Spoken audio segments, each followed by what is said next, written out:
Oh yeah, absolutely. How do you say your name? Yule? Yule France? We can talk about anything you want. Can you hear me? Is the stream working?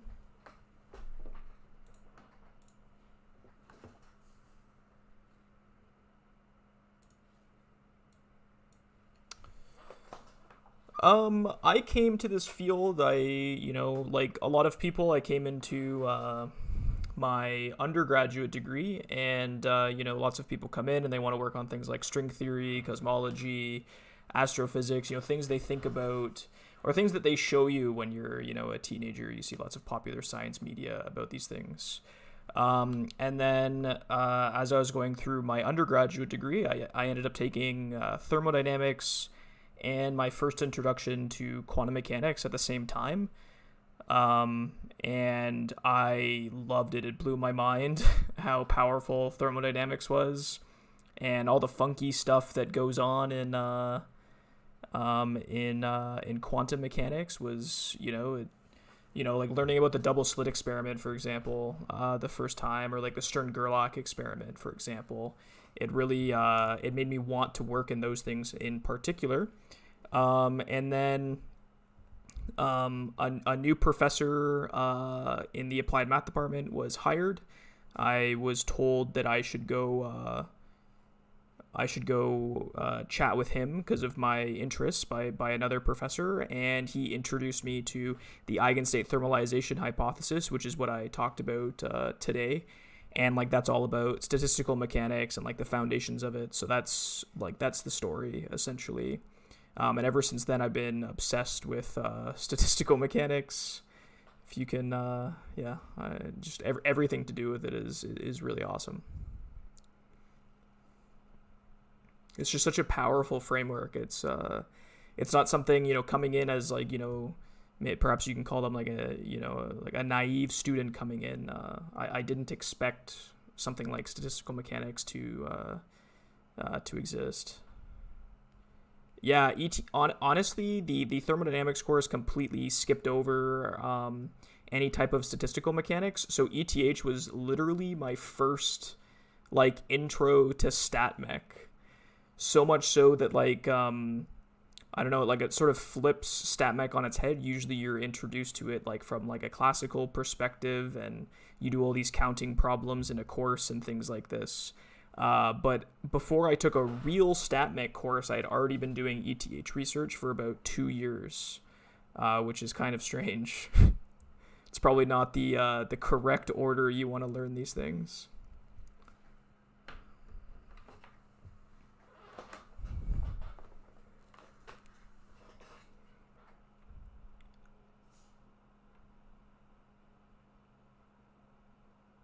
Yeah, I mean, admittedly, quantum mechanics is so cool. So it's so awesome that you can have really deep conversations about quantum mechanics and statistical mechanics, like at the same time. At my university, or at least amongst my friends in my research group, I'm the guy who always rings off about ETH. When I came to the group, no one really knew what ETH was, but now I think all of them have heard me talk about it so much that everyone in the department here is pretty familiar with the eigenstate thermalization hypothesis.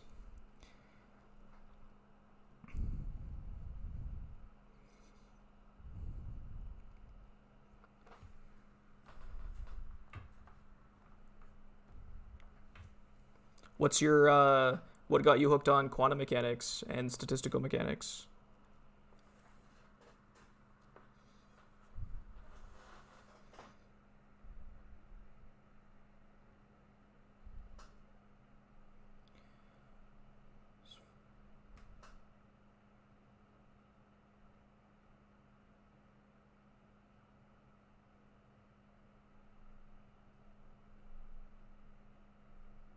There must be a lot of stat mech in those two fields, right?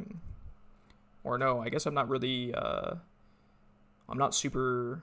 I'm not super familiar with what goes on in particle slash nuclear physics or.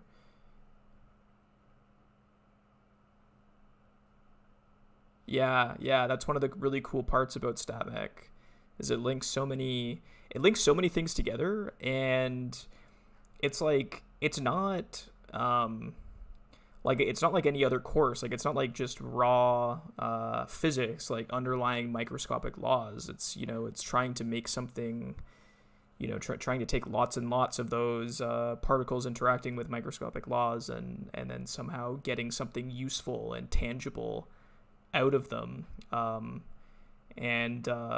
mean, depending on the way you interpret statistical mechanics, which I think would be a really fun video, you know, how you actually justify statistical mechanics, ergodicity, ETH, Jane's principle, for example.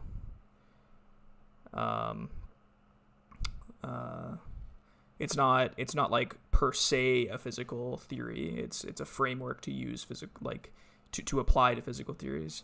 Depends, sadly, not really. I'm trying to take condensed matter courses right now. Condensed matter is also incredibly interesting and really important. You know, when you come into undergrad, you don't realize that, you know, I think it's like 90%, don't quote me on this, I think it's like 90% of research is actually condensed matter research. You know, APS, if you've ever the American Physical Society's March meeting, you know, gathers like 10 to 12,000 researchers just to talk about things in condensed matter physics. Super popular.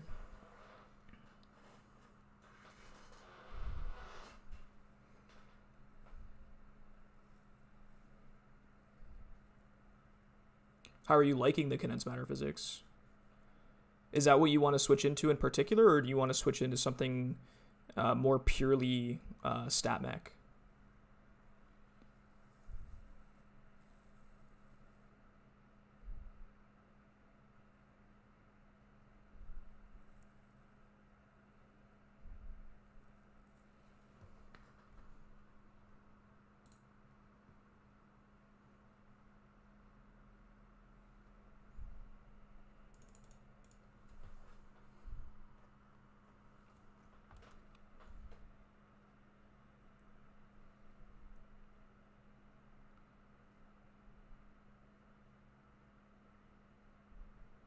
Yeah.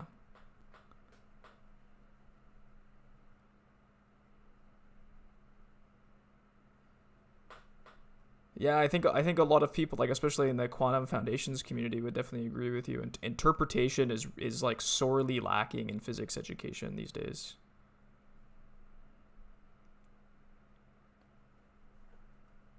Oh, that's too bad. That's always like a real barrier to get into research. You know, you need someone with more experience to guide you.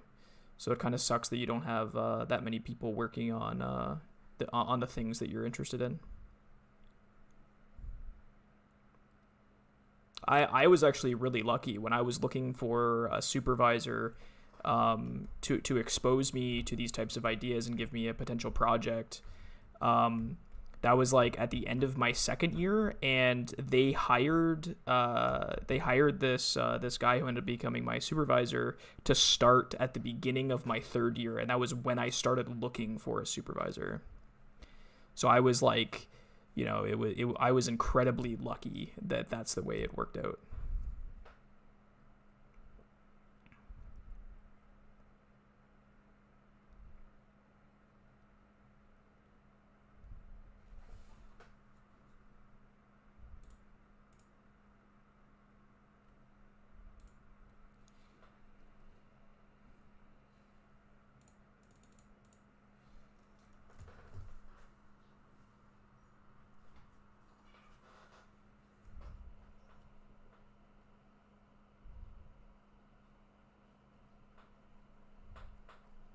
Oh, that's really interesting.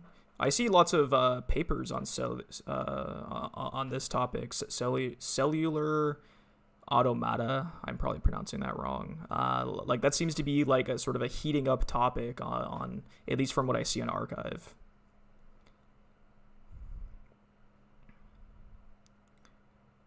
People seem to be getting really excited about it. Physics seems to go that way. There's like trends and things sort of like heating up, and it's always nice to get in there early when you want when something starts to become really interesting.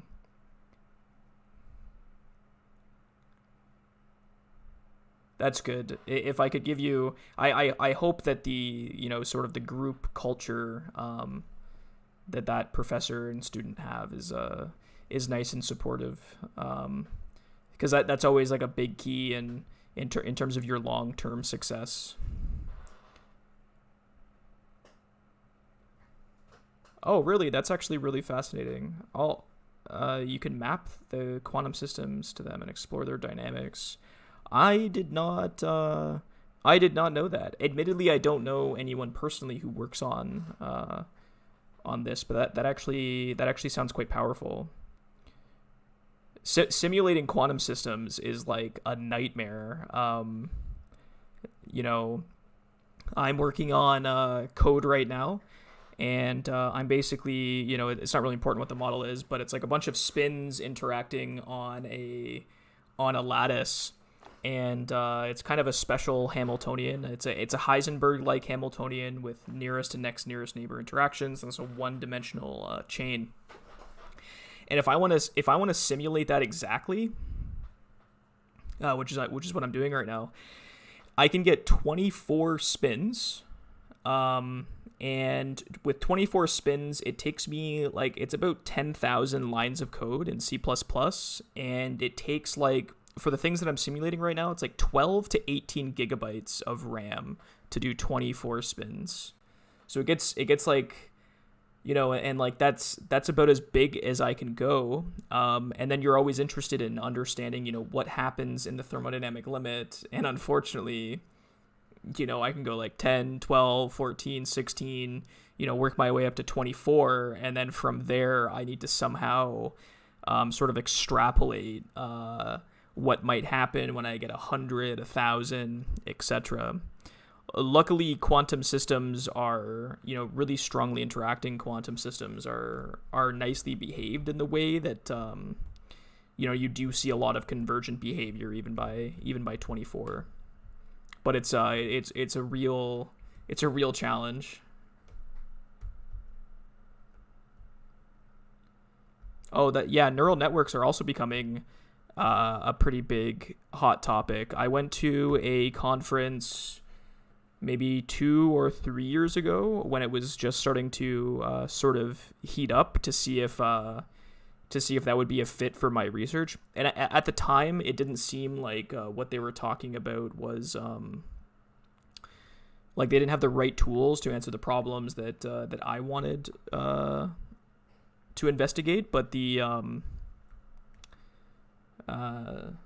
sorry, I'm blanking here. But to study things like phase transitions and things like that, which a lot of people, there's a lot more people interested in phase transitions than there are people interested in eigenstate thermalization. There's lots of tools already developed for that, so it's a really powerful. It's sort of a new approach to old problems that people really struggle with, because it's so hard to simulate these things. Any type of new numerical method you can throw at it is really promising.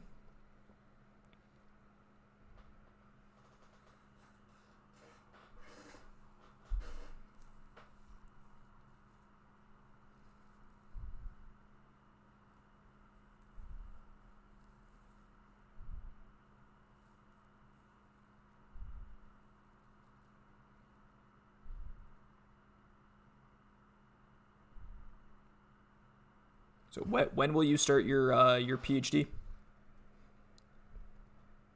It's always an exciting time. Yeah, so my first introduction to programming was C++. Oh, no, that's not true. They gave us a crash course in oscillations and waves in Python. I didn't really learn anything. But then my first real course was C++, and then I learned MATLAB, and then after that I learned Python for real. So I do a lot of my research is numerical computing. Because a lot of these problems, it's extremely hard and rare to have powerful results analytically. So a lot of the times, you have to approach these problems numerically. So you have to get your hands dirty. Most of my days are just sitting down and writing C++ code or debugging mistakes I made in the past.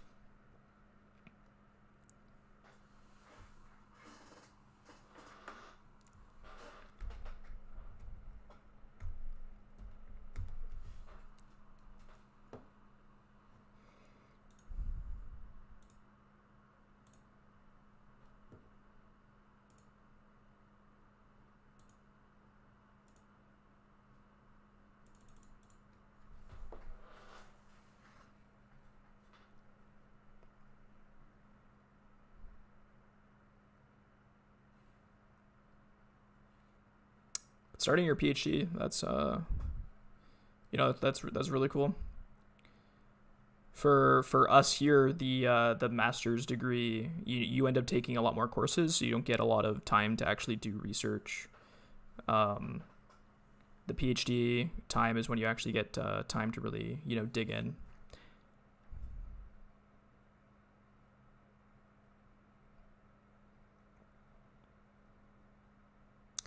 Yeah, that really sucks that everyone wants to stay where their family and friends are, where your social network is. It's a really unfortunate fact about academia and physics that if you want, sometimes your only option is to leave, which really sucks. I have some friends, and they're looking around for postdocs like after their PhD, which is the next step that you have to do if you want to become a professor. And for postdocs, the culture is that you sort of need to leave your local area, go as far away as possible. I mean, maybe not that extreme, but people have to wrestle with the idea of leaving their home and their loved ones for an extended period of time. And that's not fun. It's very unfortunate.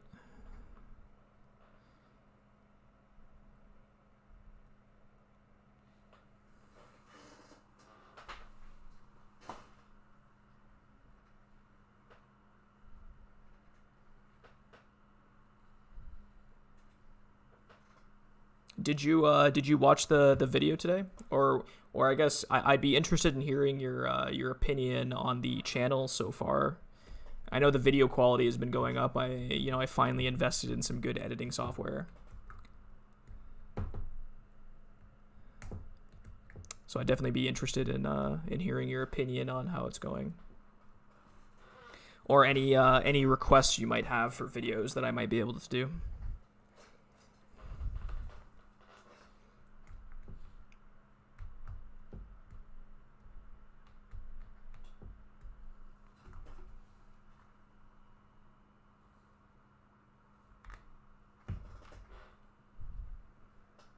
Hi, Gabriella.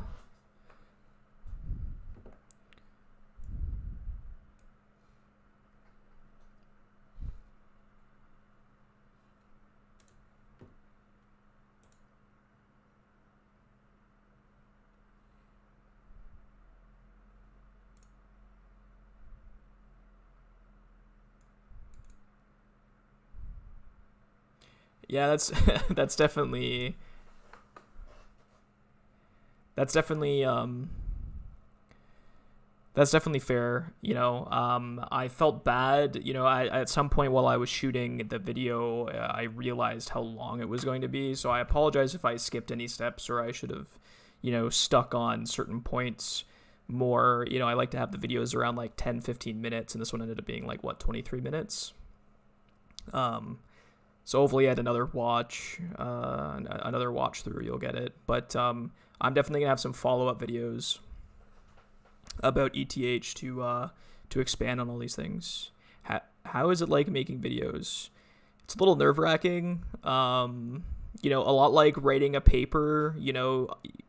You're trying to communicate science, and it can be, in the back of your mind, you're like, other people are going to see this. Other people know what they're talking about, so you want to get everything right.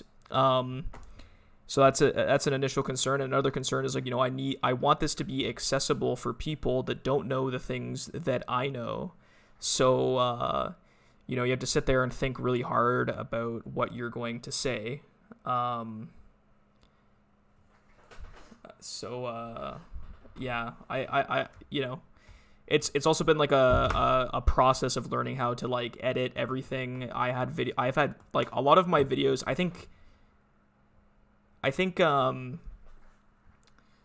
think this last video in particular has the best sound quality. I have other videos that are very quiet for some reason that I couldn't figure out. I had some videos that would get quiet and would get loud. So it's definitely not something I'm used to, but I think I'm getting better at it.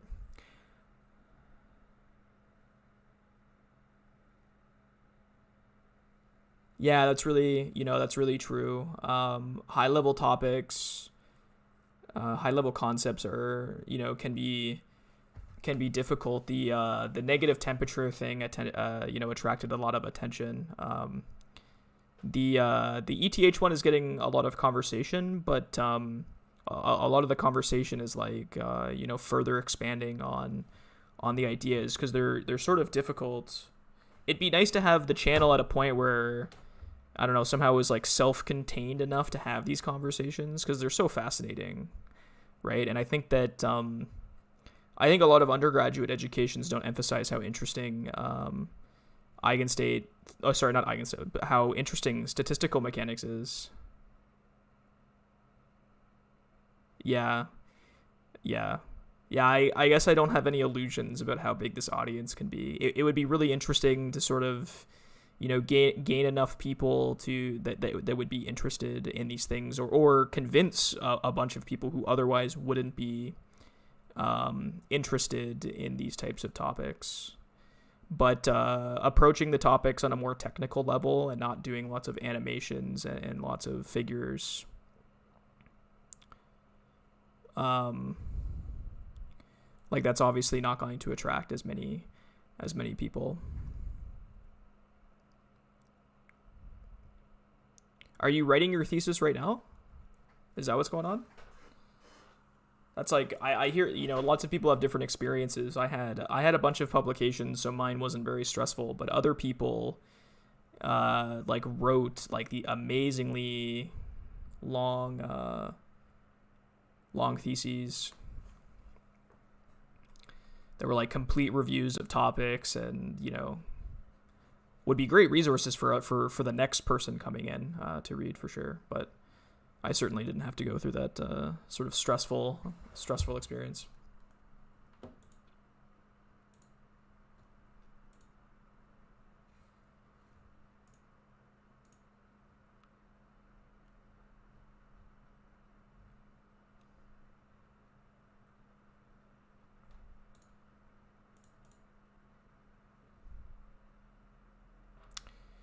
So I had a plan of doing a video on things that actually break the eigenstate thermalization hypothesis, but based off of feedback that I've gotten, I think that there's probably things that weren't exactly clear or things that I could expand on for ETH.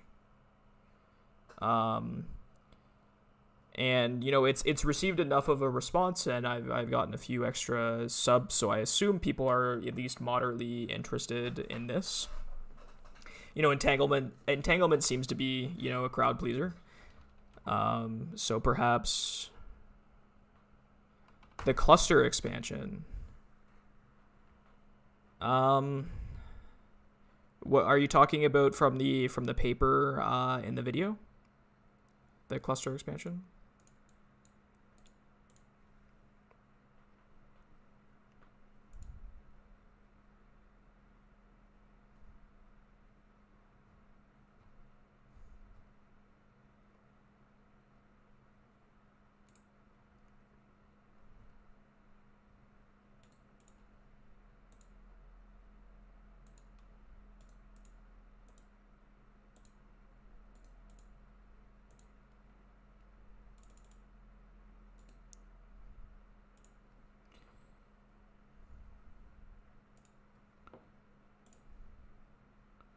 So the expansion, I can explain like clustering of correlations. Are you talking about definition 1 in this paper? I think the Ising model is a good starting point. You can build up a whole series, 1D mean field.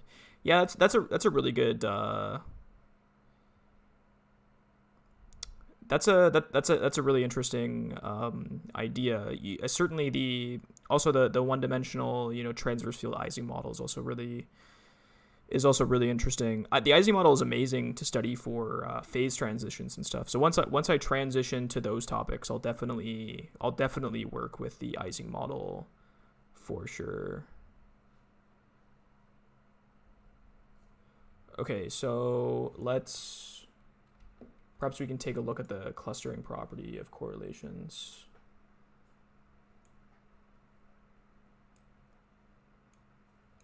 So let's do...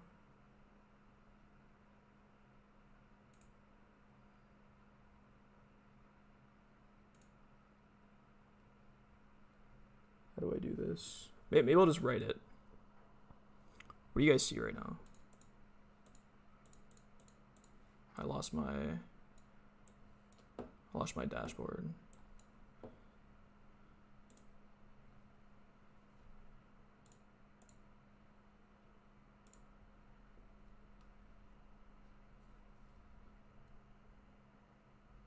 Some physical intuition would do the job. So basically when you go in and you try to do things like field theories, cluster. So I mean, some physical intuition is kind of okay. So let's try this.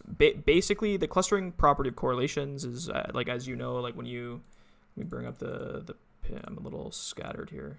So in definition 1, when we look at the equation, you see that when you have a thermal state, or I think it should be valid for. Okay, so the clustering property of correlations tells you that correlations fall off exponentially fast with respect to the distance between two observables. So if you sit yourself on a lattice, observables can be local, right? Like if I have like a 2-dimensional grid, or perhaps let's just do like a 1-dimensional grid. If I have an observable on like the far left portion of the lattice, and I have an observable really far away to the right on that lattice, right? And then I take their expectation value of the, like, let's say observable A and B. If I take, trace rho beta, the density matrix for the canonical ensemble, times A times B, what the clustering property of correlations is saying is that if those things are sufficiently far apart, you can assume that they're just that they're basically uncoupled. Those two observables don't see each other, and you can separate the expectation value, so there's not a lot of overlap happening there, and then you can separate the expectation value. I apologize, this is like very on the spot. It's a very good question though. You can separate those two observables so that it's just the expectation value of A times the expectation value of B, rather than the expectation value of A times B. So it's saying that there's there's very little correlation between measuring one or the other. The two things are uncoupled.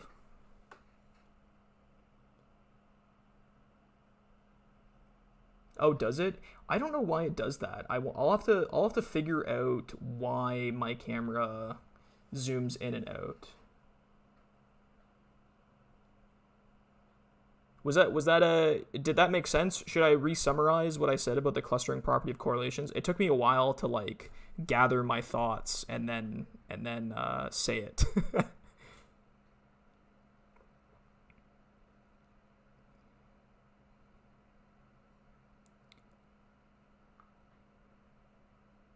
I'm not sure why my camera does that, to be honest. I have this this Razer camera, and it just does it on its own. I'll have to look into that. Okay, so to re-summarize, the clustering property of correlations is basically telling us that um, is that observables that are extremely far away from each other, and when I say extremely, it's really dependent on this xi that's in the denominator in the exponential. So that sort of dictates like the length scale at which we mean far away. So when the exponential is very small, what it's telling us is that when I calculate a correlation between A and B, two distant observables on different parts of the lattice, I take the expectation value of A times B, and what it's really telling you is that that's really no different than separating it and saying what's the expectation value of A times what's the expectation value of B. And if you can separate things like that, that means that they're uncorrelated. And if they're uncorrelated, it means that, calculating their expectation, like calculating these correlations, is no different than doing their expectation value individually and then multiplying it together.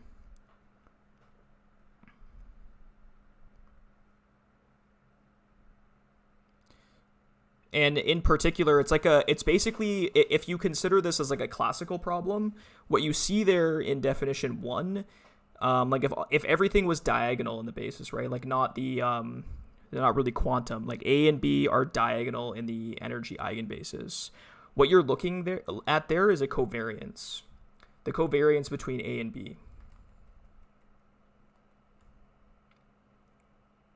And basically what we're saying there is that the covariance drops off like a function of the distance between the 2 points. Renormalization group, field theory and StatMech, and why a field theoretic approach is needed. Ergodicity breaking is very cool. I'll definitely be doing, have you heard of Anderson localization? I'll be doing a video on Anderson localization, which is, it's a really cool example of something where you completely break eigenstate thermalization and by it's also ergodicity breaking. So that's really interesting. The field theoretic approach, yeah, definitely that's a topic for the future. Is there any model to fit fluid under the StatMech techniques? Well, I guess I would, I don't study fluids, so take this with a grain of salt, but statistical mechanics should be able to be applied. I mean, if it's applied to, I guess fluids are a little bit more difficult than gases and, than gases and solids, but as long as you can write down, microstates, which is probably very hard for a fluid. I would be surprised if no one, you should be able to apply things like thermodynamics to liquids. So are you aware, are you under the impression that you can't apply statistical mechanics to fluids? I've never actually worked on a problem like that, but I would imagine that you can apply those methods to fluids. My buddy did this thesis on that for dipole conserving systems, so I just had to read something on it. Merman-Wagner theorem. Yeah, that's a very beautiful theorem. Lando's argument for phase transition would also make a cool video. Yeah, definitely. Honestly, it's nice to keep some type of theme for the videos. So eventually I will definitely do things on phase transitions. Yeah. Oh, Anderson localization. Yeah.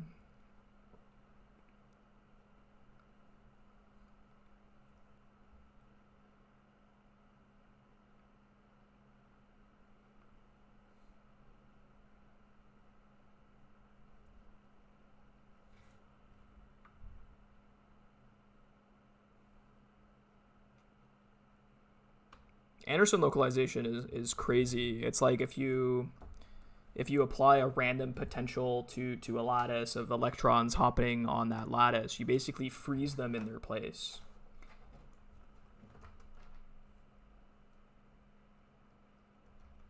So my theme right now would definitely just be like foundations of StatMech. So things like ETH, Anderson localization, and then I guess I'm kind of doing this bi-weekly thing where I'm also doing like sort of, rounding out the channel every other week with some new topic on just like classical stat mech. So really in the foundations right now, once you start getting into phase transitions, it's like using stat mech as a tool, which is obviously really interesting, and it's one of the things people, find very, very fascinating. But I don't know, as a person that was trained, like I did my undergrad in the applied mathematics department, and I just have like this weird desire to make it the channel self-consistent and sort of self-contained.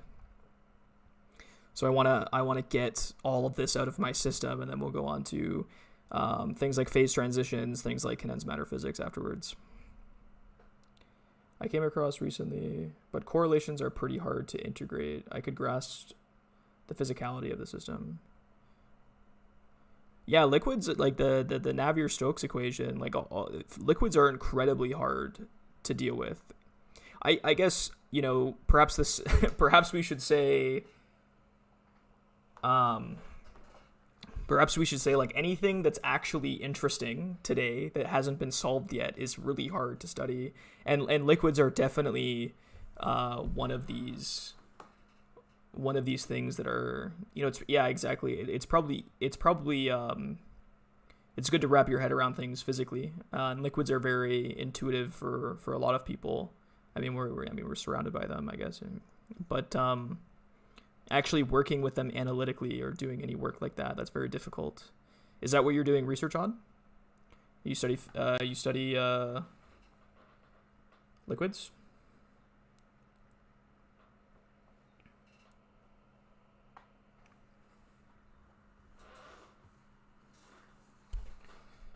It'll definitely take time for me to get the channel up to the point where we can cover all of the things that I think we both agree are extremely interesting about statistical mechanics. Yeah, turbulence equals rip.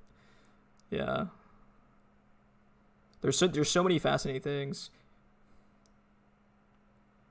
Oh, thank you. I appreciate that.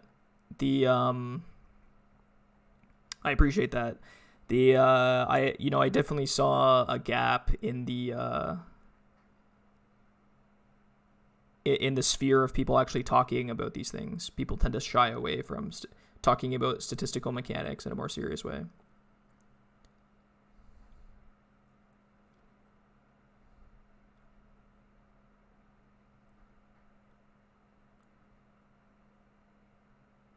So sorry, are you, I'm not sure if you, yes, I agree. Finally a stat mech channel. If only more people felt the way you guys did. Or perhaps they will. Perhaps I just haven't reached the audience yet. Hopefully I can make enough content and it'll eventually catch everyone's eyes who feels the same way as you guys. Or perhaps we have to convince some people that stat mech is just as fun as other fields of physics.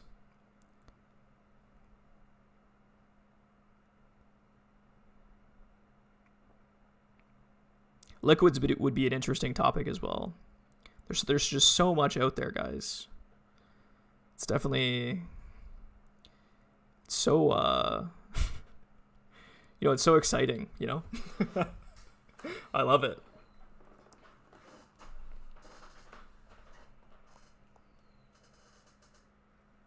Yeah, that's fair. Yeah, if I don't do it, like no one's really gonna care about it, right? And there's, it's interesting that no one really cares about it because the field that gets all of the attention is really the minority in physics that gets all the media coverage because it's so, admittedly things like black holes and, the foundation, like, particle physics, what's actually happening in the universe and stuff like that. Like that's an easy sell. But perhaps at least for students in their undergrad, yeah, I agree. I agree, Gabrielle. That's a very underrated field. Perhaps people at least in undergrad will can come in and understand what we're talking about. I need to get better at like animations and keep upping the quality of the videos to be more intuitive. But it's like it's a work in progress. I want to keep going. I want to keep making videos. And like every week I have like a little task in mind of making making the videos like a little bit higher quality.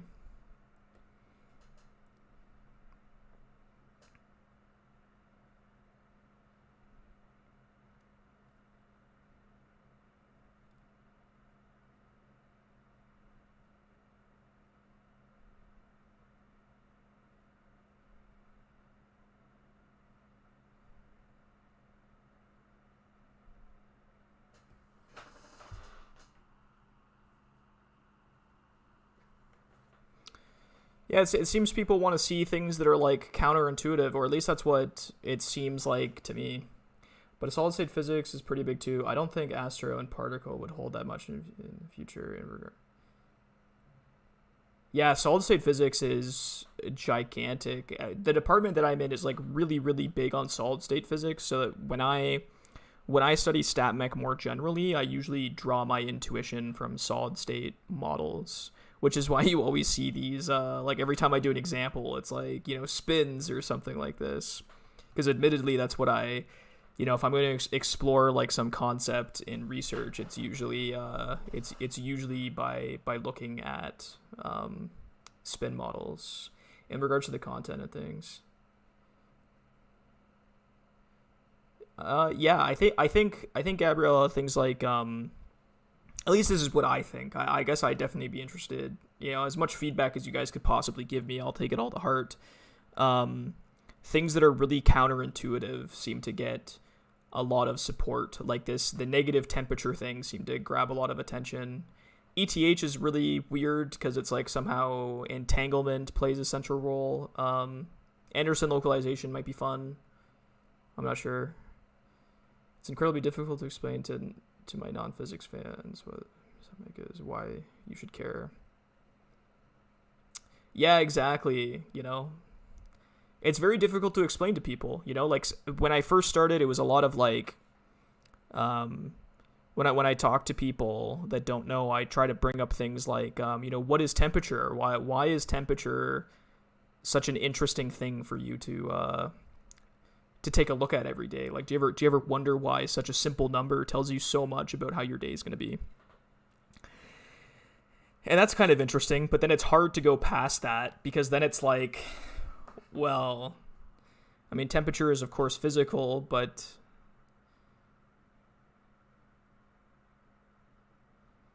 yeah, black holes, you need a lot of statistical mechanics to explain black holes. I was thinking, there's a few people in my department that study black holes. I wonder if I could get them to help me make a video on that.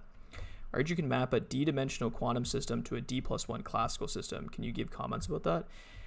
So yeah, I think that's so I've seen people who claim that that's in general true. You can certainly do that with the so if you take the transverse field Ising model, I think this is the classical example. If you take the I don't remember how to do this exactly, but you can take the one-dimensional transverse field Ising model, and then you can map it to a two-dimensional classical Ising model, which is like incredibly interesting, like with like field theory techniques.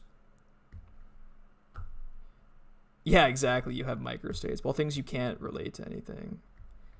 Yeah, black holes are so interesting, but all those people are secretly relying on a lot of on a lot of statistical mechanics concepts. Like for example, the black hole physicists, a lot of them are studying the eigenstate thermalization hypothesis right now, and very interestingly, they're also studying this process called scrambling. That would be a really interesting video to make as well. And that's also what people in my field, that are studying solid state physics type models from a foundations of StatMech point of view. Like both of us are studying like the same quantities. It's just different models.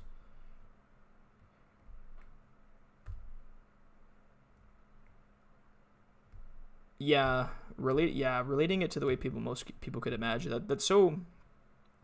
It's hard because like once you jump into quantum mechanics, it's way more difficult to actually talk about like particles that have like velocities and positions or things like that, like continuous quantum systems. They're so much harder to actually get clean analytics out of.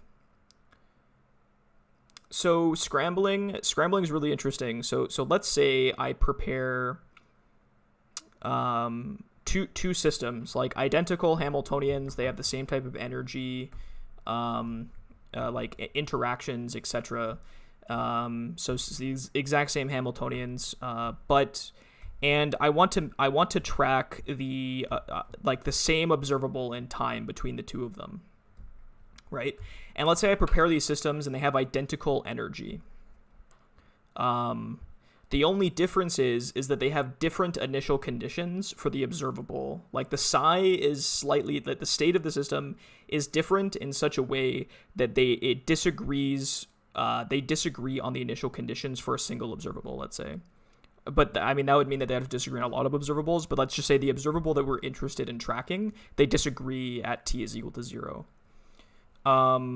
Then because they have identical energy, both of these systems, if they are going to go to equilibrium and you're going to recover statistical mechanics, they have to forget their initial conditions, right? And that's really weird because you have like unitary dynamics, which like counterintuitively you shouldn't really forget your initial conditions, but these systems do forget their initial conditions if they're going to thermalize. And basically this process is called scrambling. It's this process of, you're not losing information, you're not really forgetting it. What you're doing is you're spreading that information so far like across the system that it would be extremely hard to recover what the initial conditions would be. So that's what scrambling is.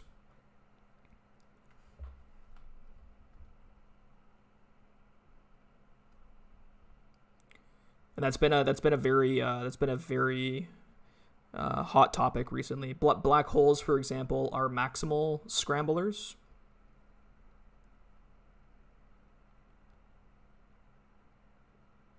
Yeah, it's a weird concept, right? You know, statistical mechanics from a, like, you can go through and do all the same things in statistical mechanics that you did when you just had classical models. The weird thing is that when you start to actually like look underneath the hood, like the dynamics of quantum mechanics, there's not a lot of it's not very intuitive, or like you have to think in a slightly different way to go from quantum dynamics to stat mech.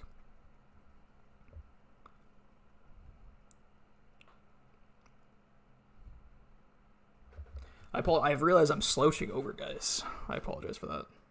It's like this mic doesn't pick up my voice very well, so I'm like really tempted to lean in so that I'm loud enough for you guys.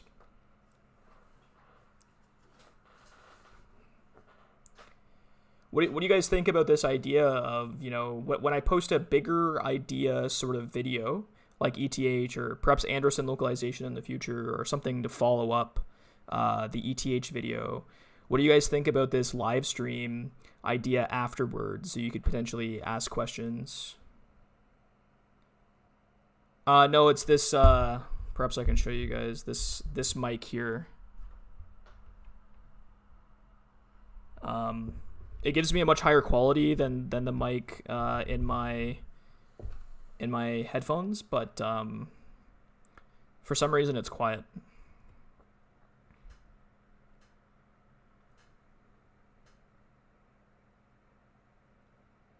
It might be interesting to do these live streams like in such a way that perhaps we had like a guest star or something like this, like a guest host to also talk about whatever the video was on, to answer questions. I have this Blackboard thing set up here. I haven't used it yet, but we definitely don't need to. I mean, perhaps that'll get tedious.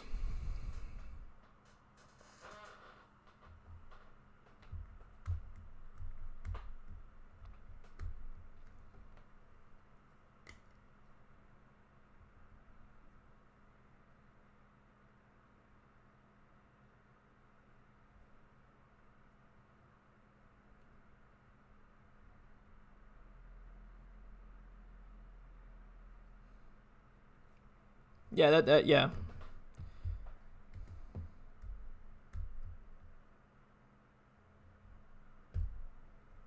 Oh, yeah, that's a good point. Without the questions, the talk is sort of incomplete. And you could, yeah, having a guest that might complement the discussion and have a different perspective, or might have a different set of expertise that sort of complements mine would be really nice. Especially if they're an expert in the field that I'm talking about. I've been talking with a bunch of people about ideas for collaboration, but it's not obvious to me what type of format would be interesting for you guys. Like, there's lots of graduate students who study extremely interesting things, and of course they're not making YouTube videos, so it might be interesting, or professors, for example.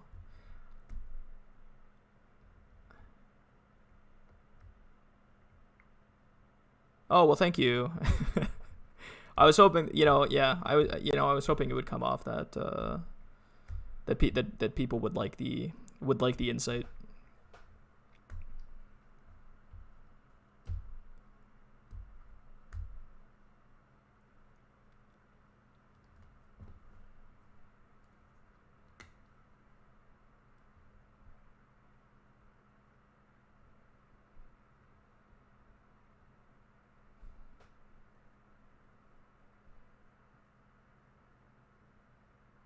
Yeah, that'd be really cool, right? Like, to for everyone to collab, and yeah, like there's lots of really interesting things going on out there in physics that don't really have a voice for people. Like, I find that a lot of undergraduate students sort of um, sorry, I was reading Gabriella's comment. I'll get to that. I find that a lot of students in their undergraduate degree, they don't, you get your standard physics degree, but it's really hard to sort of understand what people are actually interested in and what people are talking about in research while you're in your undergrad. At least at my university, or the two universities I've been at, I find that the undergrads don't have a really good opportunity to get exposure to that. So perhaps a channel like this could be a good resource for them.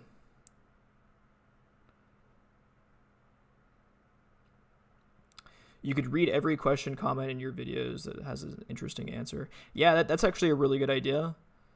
Like, as like a, when there's perhaps a, like during the live stream, when there's like a quiet situation, I could even look at the Reddit thread, for example. I always post on Reddit if it's a big, if I think the video will do well. I could read those as well and comment on them. That would be really interesting. That's a good idea. Nobody personally graduated physics, so I can't ask them. Yeah, I agree. Her idea is actually really good. That would be really interesting.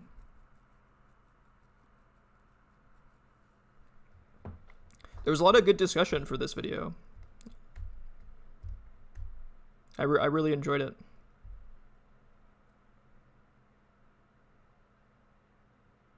Oh yeah. Yeah, it's a good avenue. It seems like the subreddit for physics is they have a lot of people that are very interested in learning different things in physics. It's a very passionate crowd.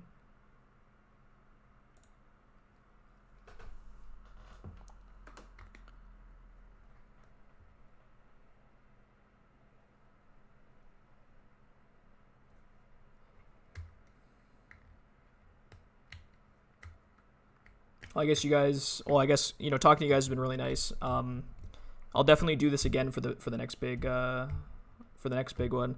I'm tempted to just continue doing things I think will be popular along these lines of ETH and Anderson localization, and skip over the more fun. Like, I was gonna do next week. I was planning on doing the grand canonical ensemble, but like that's something that you do get a first exposure to. But I was going to do it because I want it to be self-contained, because, I have this proof that I think is very intuitive, that would actually expose you to real research that's like very accessible and would show you a proof of ETH in a specific model, but you need to know what the grand canonical ensemble is. So I didn't want to, jump. I mean, maybe I could combine the videos into the two things. Also, having people come in and share their work and stuff. Lots of people are very passionate. Yeah, absolutely. I definitely have some. I'm in talks with two people.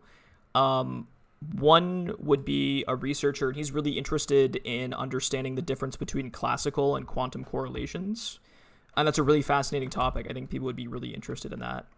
And the other one is interested in coming in and talking about sort of velocities in local systems. So when you have like a solid, or like things in solid state physics and condensed matter physics, etc., the rate at which you can actually send information through the system, like that's actually bounded by something called the Lieb-Robinson velocity. It's kind of like a speed of light in your in your material. So perhaps a video on that with another collaborator as well. Perhaps you could teach us something about black hole thermodynamics, the information theory.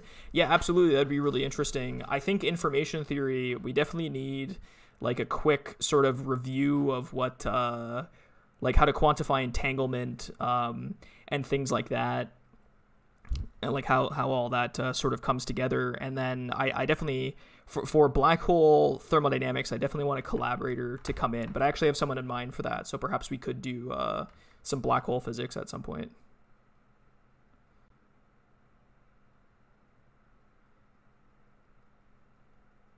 Yeah, that's a good point. It's kind of difficult. The channel's growing. I'm really happy with the growth, but I definitely want to make things that people want to see. Yeah, yeah, both. Yeah, all three. Yeah, I haven't confirmed a collaborator for the black hole physics one, but the other two are would be really really cool. I just need to find a format that those researchers would actually like to come in and participate in. But I think that the community and posting on the physics subreddit, there's already a big enough audience that people would at least be motivated by that.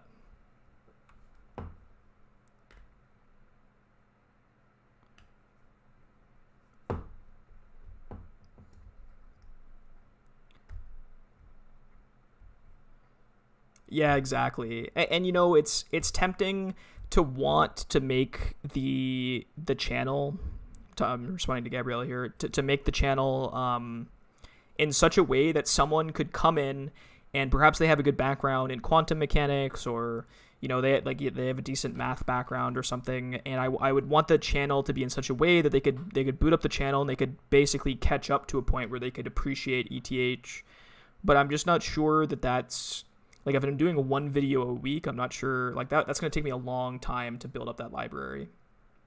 So I'll definitely have to, yeah, it'll be a balancing act. I've tried putting out 2 videos a week, like with the ideal gas law one. But like, that's a lot of time. Doing this ETH video, that was like, must have been about 10 hours of work yesterday. Just making sure I get everything right, editing, all that stuff. So it's definitely a balancing act. Yeah.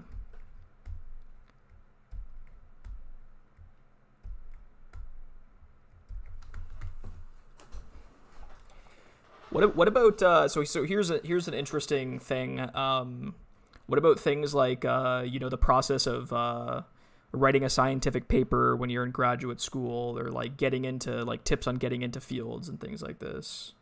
Oh, thank you, Gabriella. I appreciate that. I appreciate the support from you three. This has been really awesome. Yeah. Yeah, passionate physics people. There's more. I think there's more of them than people realize. I just think that there's lots of popular science videos that are rather technical that get a couple 100,000 views.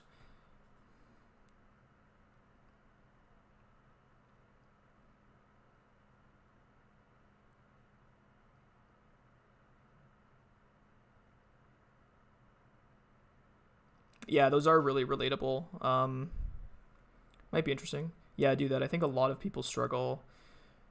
Yeah, writing your first paper is really intimidating, and it's just sort of like, at face value, like when you first think about it, it probably seems very sort of simple, but it's actually like a whole process. A lot of people, when I hear them talking about their first paper, they're when they talk about writing their first paper, they're like, oh, I'll be done this in like a month. And then, like, And then like 6 months later they're still writing it, because you have to get everything right. You don't want to say anything wrong. You want to fully flesh out the ideas in your paper, because the referees are going to be the referees are going to pick at that if they feel like you could have done something else. I was eager to ask you about that. Yeah, it's a really interesting / intimidating / very exciting process. But it's like one of these weird, exciting processes where like there's really no real end date to celebrate. Like when you first post it to the archive, you feel like celebrating, but it's not officially published. And then after that, you have to wait. You have to send it to a journal, and they might get back to you. And it takes a couple months through that. But then by the time that they actually tell you that they're going to publish, it's like this weird situation where you haven't thought about that project in so long that like it feels weird to celebrate. I don't know. It seems absolutely terrifying to do a paper giving your inside experience. Yeah, it is. It's like, yeah, it's really nice to have like a nice sheltering prof. Like my first paper, like you definitely don't want to be the corresponding author on your first one. So some people can be mean. Some people can be very nice when they talk to you about your paper. Yeah, papers are a lot of work. It's the least fun part. Like communicating is always awesome. Going to conferences and communicating your research is always very awesome. But like papers are like, they can be like 12 to 15 pages, but those 12 to 15 pages can take months to write.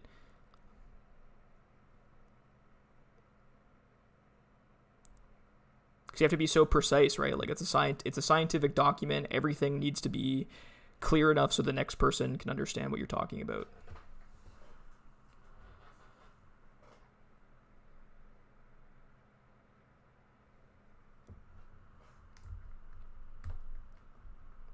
So yeah, perhaps I'll definitely make that video at some point. Also, I guess students are coming. Students are graduating their 4th year right now. I guess it might be interesting to sort of chat about my experiences as starting as a graduate student. Maybe give some tips. I've certainly thought about that as well. That might be interesting.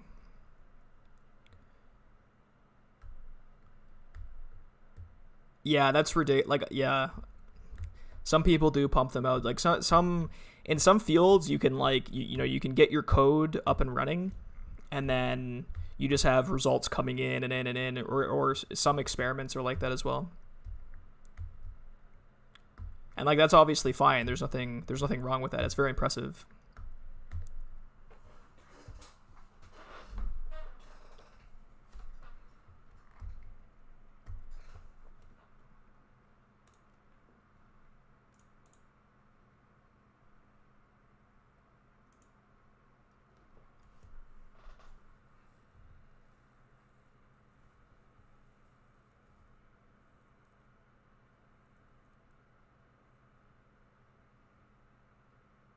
Jeez, 6 months, eh? That's at 6 months after you finished, like you finished basically all the math, right? Like everything is, or like once you're done all the physics, 6 months after that. Yeah, it's pretty crazy. Yeah.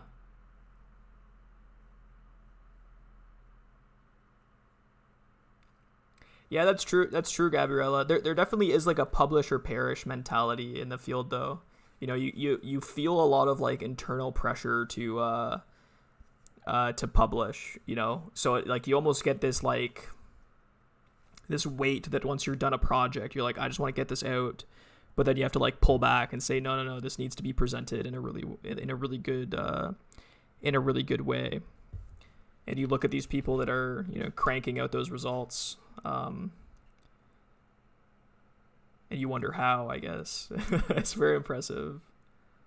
But yeah, everyone does go at their own speed. There's also lots of researchers that prefer to do really long projects so that they publish, a really good paper like once or twice a year, or even like once every 2 years or something like that. I've definitely known people that are like that.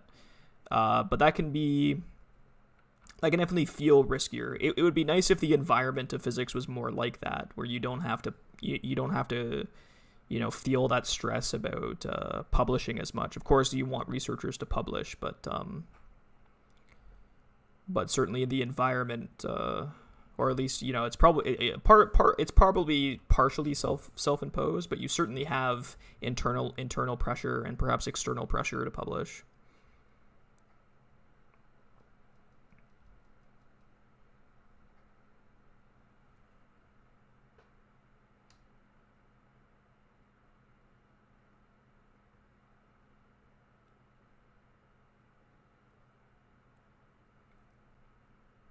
I guess I'll have to think. I haven't used the Blackboard once. I'll have to think about what the stream overlay should be for next time. There's I'm not using half the screen.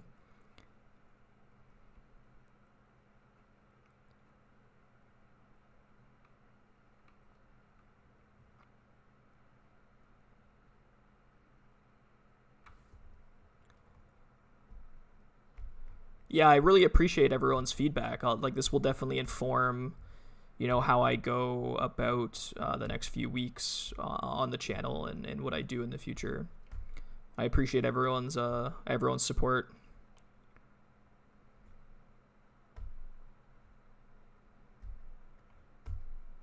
I'll ramp up the discussions on these collaborations. That'd be really cool. Get some. I mean, depending on what I decide to do for next week, perhaps I can get a guest star on the chat here.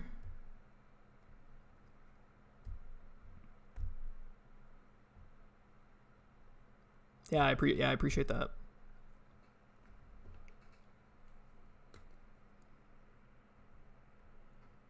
It's been a good time. I actually really like making these videos.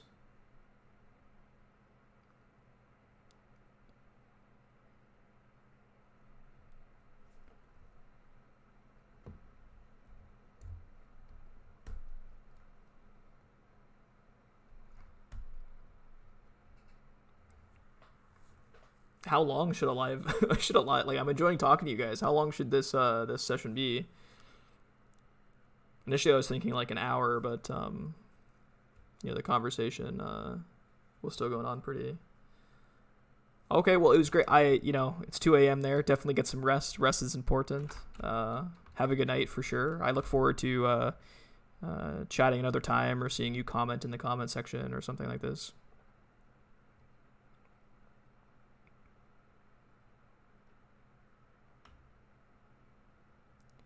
Talking about ideal gas.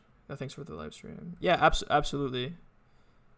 Talking about the ideal gas, I remember that there was something called Maxwell's Demon, which could in principle reduce the entropy of maintaining equilibrium. What are your thoughts about that? So I haven't read about Maxwell's Demon in a while, but there are ways to resolve this. Perhaps that would be a fun video idea. I actually had that recommended to me by a friend to do stuff like that. Paradoxes like that are extremely interesting. I think, yeah, have a good night. I think you can resolve things like that. If you, I think you end up, perhaps I shouldn't say anything because I don't remember how you resolve it. But perhaps that's a good, that's a really good video idea for the future.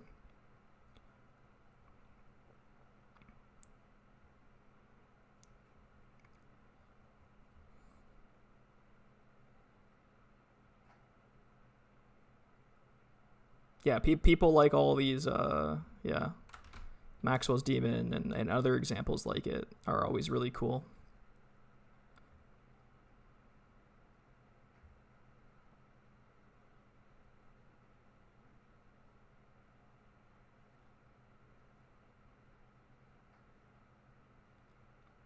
So definitely, yeah, there's just endless topics to talk about in statistical mechanics.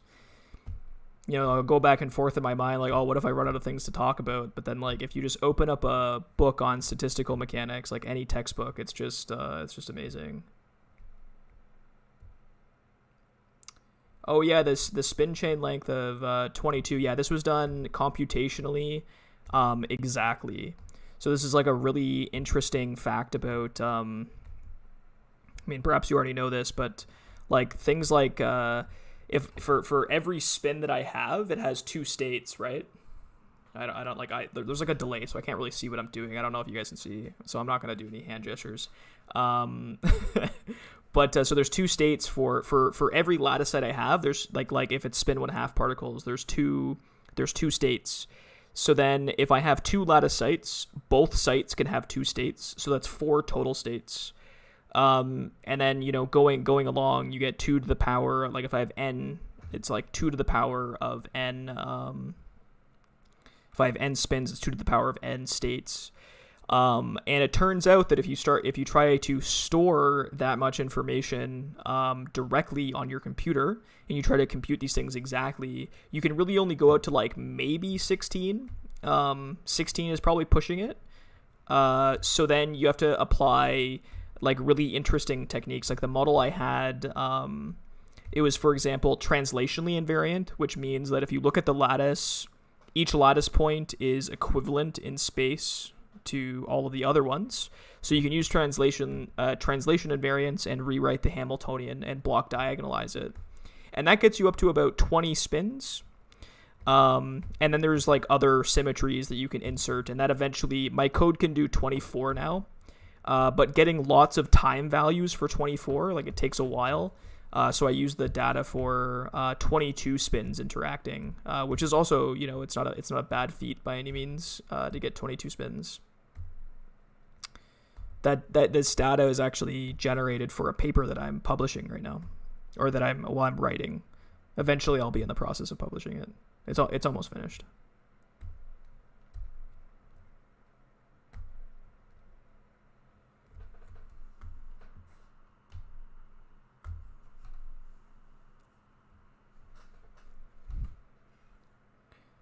The paper's about sort of how long, like in the video you have this equilibration, right? Like where I go from out of equilibrium to equilibrium. And a really interesting question is like, with initial condition information, or perhaps equilibrium information, can I tell, can I have like some guess of how long the process took to go to equilibrium? And the answer is we don't know. That's really hard. It's really hard to make these types of predictions. Equilibration timescales is something that's like wide open.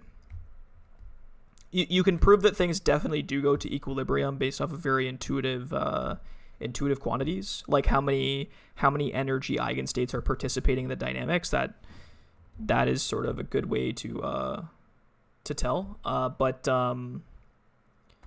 But actually, how long the processes take is it's a wide open topic, and we have some insights into that in the paper that I'm writing.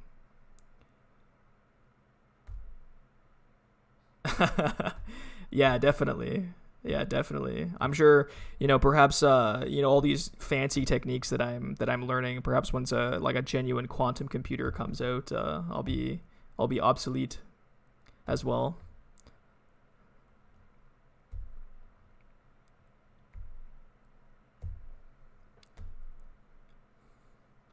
I think I might end the stream here, guys. I really enjoyed seeing everyone and chatting with you guys. Getting your feedback for the channel is really important.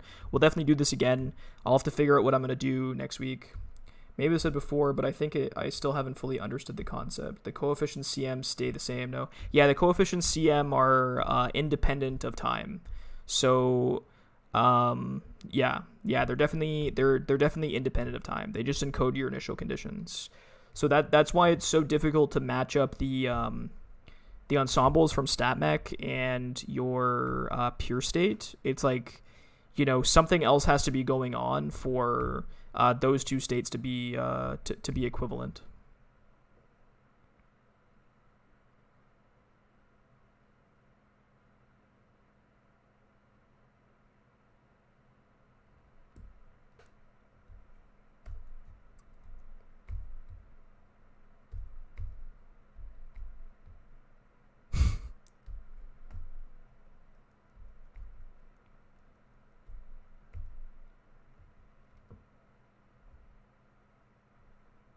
Yeah, thank you guys. Hopefully that cleared that up for you, Felix. I'd be glad to answer your question on okay, so it did seem to clear it up for you. But yeah, have a good night, guys. Really appreciate all the support and the feedback. I'll definitely do this again. This was definitely awesome. Have a good night, guys.